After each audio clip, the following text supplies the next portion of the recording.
Hi guys, today's video is going to be on how to keep your parrots safe during Halloween. Halloween can be fun for humans, but also scary and dangerous for your birdies. That is why you have to be also very careful. A fully flighted or clipped birdie can still fly, bolt right through the door, especially if startled. That is why when those little trick-or-treaters and the goblins are coming and you're handing out candy to them, you keep your birdies safely secure. An innocent neighbor's kid that might see your birdie while taking a piece of candy might brag to the wrong goblin that might look at your birdie as a dollar sign and not a family member.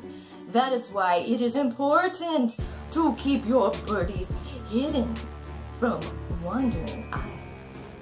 Keep your parrots safe in a quiet bedroom with a TV or a radio to camouflage their voice or the trick-or-treaters' voices. Use small flashlights instead of candles inside the pumpkins and around your house. Candles can hurt your birdies and burn them badly, and they also release toxic fumes into the air that can be deadly to your parrots. Imitation cobwebs can be also dangerous for your very curious birdies.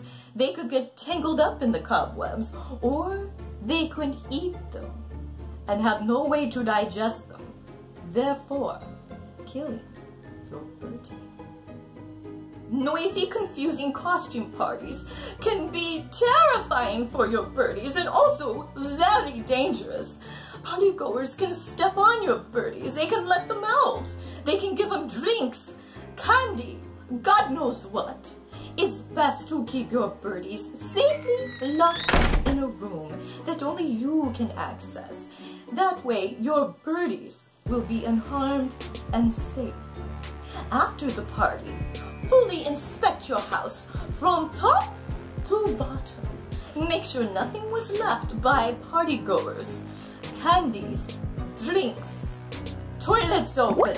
You just don't know. If you found this video fun and educational, please like and subscribe to our channel, Parrot Playhouse, and happy Halloween.